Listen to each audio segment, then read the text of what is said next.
Halo sobat ketik kata, Fakih di sini. Terima kasih sudah mampir di channel ini. Saya doakan terus semoga kalian tetap sehat, tetap semangat jalani aktivitas masing-masing. By the way, kalian tahu nggak tanggal 14 Maret kemarin adalah salah satu hari penting yang diperingati oleh warga dunia. Hari yang dirayakan untuk mengenang ditemukannya sebuah simbol dalam ilmu berhitung yang setelah simbol itu ditemukan malah makin mempermudah kita memecahkan teka-teki hitungan-hitungan yang rumit. Simbol apa sih yang akan kita bahas kali ini? Biar nggak menunggu lama, yuk kita masuk langsung ke videonya.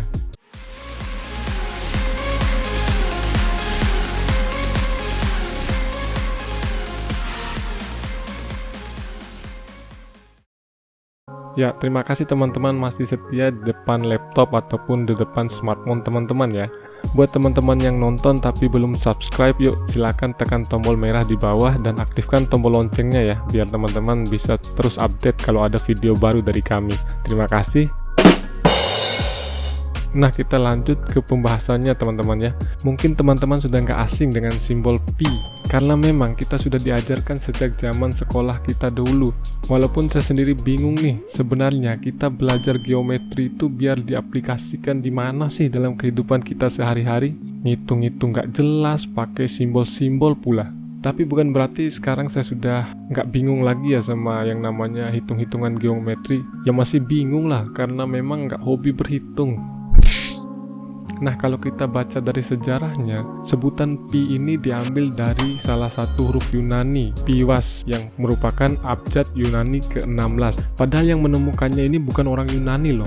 Konsep pi pertama kali dimunculkan oleh bangsa Mesir kuno, yang dibuktikan dengan sebuah catatan sejarah yang menyatakan bahwa angka ini sudah digunakan sejak tahun 1650 sebelum Masehi, teman-teman. Catatan tersebut ditulis oleh seseorang bernama Ahmes yang menunjukkan beberapa rumus matematika, di antaranya tentang perkiraan kasar bagaimana menghitung luas lingkaran menggunakan suatu angka yang bila diterjemahkan dengan istilah modern mewakili angka 3,1604. Baru pada sekitar tahun 200 sebelum Masehi, orang Yunani menjadi sadar akan pentingnya pi, meskipun mereka bukanlah yang memberi nama pada angka itu. Orang Yunani yang ditulis dalam sejarah sebagai orang yang memperkirakan nilai pi adalah Archimedes. Pada masa itu orang-orang Yunani belum menggunakan angka desimal, jadi si Archimedes ini memperkirakan nilai pi dengan nilai 31/7. Nah, kalau misalnya nilai 1/7 nya dibagi kan, 1 bagi 7, maka kita bisa dapatkan 0,14 gitu ya. Jadi kalau misalnya 31/7 ya 3,14. Akhirnya selama berabad-abad angka ini digunakan turun-temurun oleh para ilmuwan. Baru pada abad ke-18 muncul lagi ilmuwan yang tertarik meneliti konstanta pi lebih mendalam lagi. Ludolf van Zeulon mengupas pi hingga menuliskan buah pikirannya dalam buku berjudul On the Circle. Ludolf ini berhasil menghitung pi hingga 35 desimal. Untuk menghormati jasanya, deretan 35 angka desimal itu tadi dinamakan angka Ludolfian. 2 abad kemudian baru ada seorang ahli matematika bernama William Jones yang menamakan pi dengan nama pi yang ada saat ini. Seperti yang kita tahu, sebuah lingkaran punya sudut-sudut kecil nih yang nggak terbatas, yang nggak bisa kita hitung dengan cara biasa. Jadi para ilmuwan mencoba mencari sebuah angka pendekatan atau konstanta gitu ya, yang bisa mendekati hasil yang akurat jika dihitung. Maka pi adalah bentuk nyata dari solusi itu.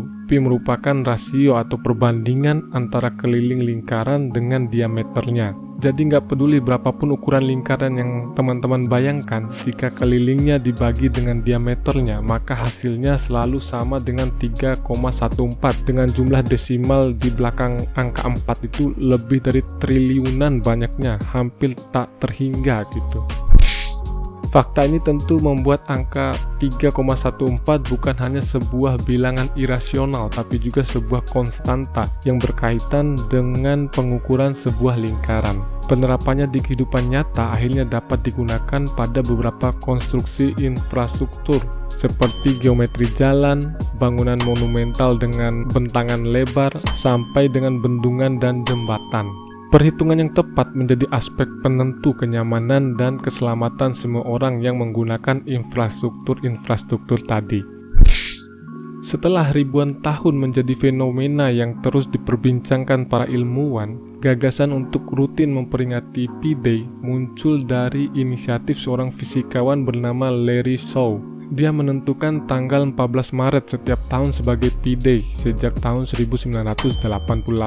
Nah, ini dia uniknya, kenapa tanggal 14 Maret? Karena tanggal 14 Maret mewakili 3 angka konstanta Pi yang tertulis 3,14.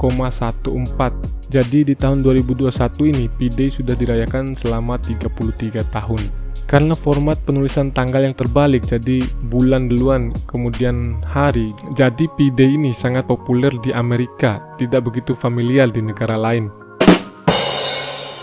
Pada tahun 1988 dulu itu, ceritanya si Larry Shaw yang sedang bekerja di Exploratorium San Francisco merayakan P-Day dalam ruangan yang berbentuk lingkaran, dan para stafnya dia berbaris secara melingkar juga.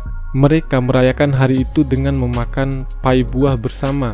Sejak tahun 2010 setiap perayaan P-Day, maka bagian tampilan depan dari mesin pencarian Google selalu menampilkan ilustrasi orang makan buah pai atau logo Google yang di dalam lingkarannya itu ada simbol P sebagai bentuk peringatan P-Day. P-Day sangat populer di Amerika. Penduduk di sana sering merayakannya dengan beberapa perayaan. Yang pertama dengan memakan kue pie. Ini adalah cara yang paling populer dalam merayakan P-Day. Kenapa harus makan kue pie? Karena cara membaca pi dan pi yang hampir sama. Dan alasan lainnya karena angka 3,14 adalah seperti bentuk tulisan pi yang dibalik. Coba teman-teman perhatikan. Alasan lainnya juga adalah karena bentuk kue pie yang bulat mengingatkan tentang peran konstanta pi dalam matematis. Model perayaan kedua adalah dengan pesta pizza. Kalau teman-teman tidak bisa menemukan kue pie, maka bisa diganti dengan pizza, karena pizza sama bulatnya dengan kue pie, jadi nggak mengurangi esensi makna dari perayaan P-Day itu sendiri. Pizza yang dipesan atau dibuat sendiri dapat dihias dengan topping berlogo P di bagian atasnya yang terbuat dari jamur, sosis, ataupun paprika. Dan model perayaan ketiga adalah merayakan dengan bermain kuis yang berhubungan dengan pi atau konsep matematika. Selain kuis ini bisa menyenangkan untuk merayakan P-Day, cara ini juga bisa mengasah kemampuan logika kita di bidang matematika. Soal-soal tentang geometri, trigonometri, dan lain-lain bisa disiapkan dalam memainkan kuis ini. Bisa juga kita siapkan alat peraga dan gambar agar kuis ini lebih menarik. Nah, segitu saja dulu untuk video kali ini. Jika kalian suka dengan videonya, bisa klik tombol like-nya. Kalau dirasa akan bermanfaat buat yang lain, bisa di-share juga ke akun media sosial kalian masing-masing. Bagi yang belum subscribe, bisa langsung subscribe sekarang ya. Pastikan kalian gak ketinggalan video-video menarik berikutnya. Terima kasih teman-teman, sampai jumpa lagi.